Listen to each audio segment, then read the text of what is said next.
Internet, much like nuclear power or jet propulsion, began as a force for good, fueling innovation, information, and global connection. But what happens when such a powerful tool is turned against the very people it was meant to serve? In this investigative journey, we follow John Simon as he exposes how once noble ideas can be twisted into mechanisms of control, deception, and even destruction. When the lines between protection and manipulation blur, it's time to question who truly holds command and control. This is the story of how good intentions can be weaponized, and why vigilance is more important than ever. Throughout history, those in power have sought to maintain command and control, whether in war, government, or even within families. Simon draws parallels between military authority and the so-called man of the house, highlighting how leadership can protect or oppress.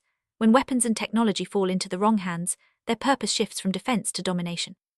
Simon's experiences reveal how authority can be abused, not just on the battlefield but in everyday life, as seen in the actions of world leaders and secret societies. The question remains, who watches the watchers? Recorded history is filled with innovations in communication, from cuneiform in Mesopotamia to hieroglyphs in Egypt and oracle bone script in China. These early systems laid the groundwork for today's digital world. Simon points out that without these advances, the internet, and platforms like Google and YouTube, might never have existed. Yet with every leap forward there's a shadow, hidden agendas, coded messages, and deliberate acts of deception. As in World War II, governments have used language and media to mislead the public, shaping beliefs and maintaining power through secrecy.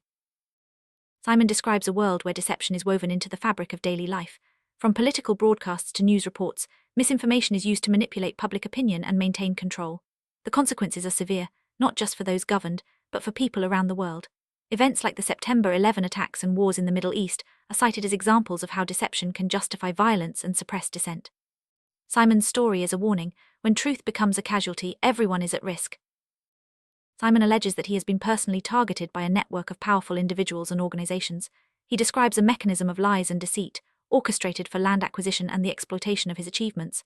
Through coded broadcasts and ritual abuses, Simon claims he has been held captive, his successes stolen and his life manipulated for the benefit of others. His demand is clear: the right to live freely, with compensation for decades of suffering. Simon's plea is not just for himself, but for anyone who has been silenced or abused by those in power. Simon draws connections between historical figures and their use of coded messaging.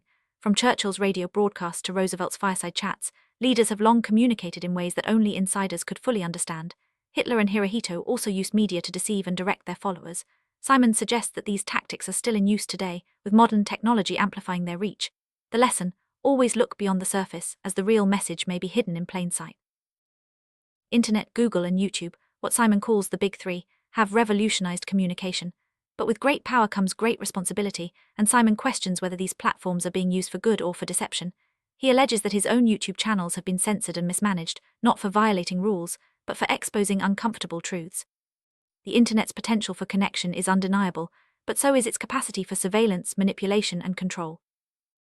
Simon's experiences reveal a pattern of systemic abuse, from military campaigns to targeted censorship. He points to historical events like the Vietnam Wars, Hamburger Hill, and Operation Overlord as examples of costly, often senseless missions. In his view, the same disregard for individual rights is now being used to silence him, through censorship, isolation, and even threats to his life. Simon's story is a call to recognize and resist the misuse of power, whether on the battlefield or online. Simon identifies a troubling relationship between the media, film industry, and his own life. He cites British and Hollywood films that seem to echo or even predict his experiences, suggesting a deeper connection between entertainment and real-world targeting. Films like The Skull, Frankenstein and the Monster from Hell, and End of the World are presented as evidence of a coordinated campaign to victimize and study him. For Simon, media is not just a reflection of society, it's an active participant in shaping and controlling it. Numbers and dates play a significant role in Simon's investigation. He meticulously connects key events, like the birth of the internet, Google's founding, and the 9/11 attacks, through date calculations that reveal recurring patterns. For Simon, these numbers are not coincidences, but evidence of a larger scheme. He believes that his own life has been marked and tracked through these numerical codes, making him both a target and a key to understanding the conspiracy. Simon's struggle extends into the legal system, where he alleges a long history of bias, malfeasance, and conspiracy.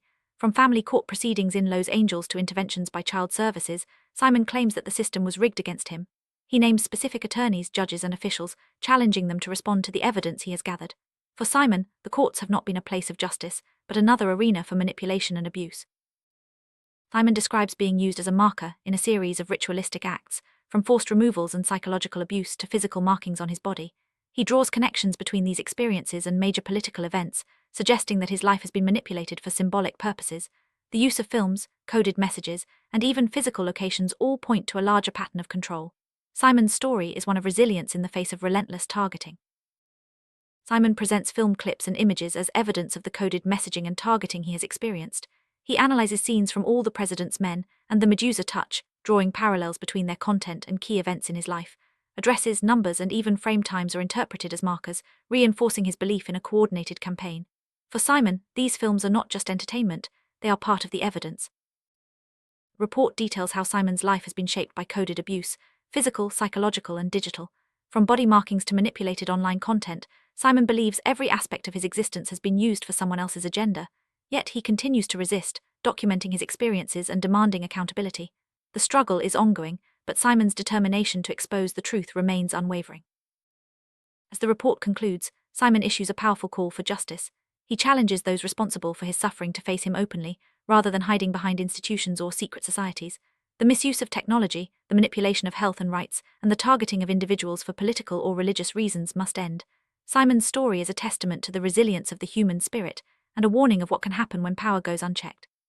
A final message: it's time to confront the truth, demand accountability, and restore the rights and dignity of all.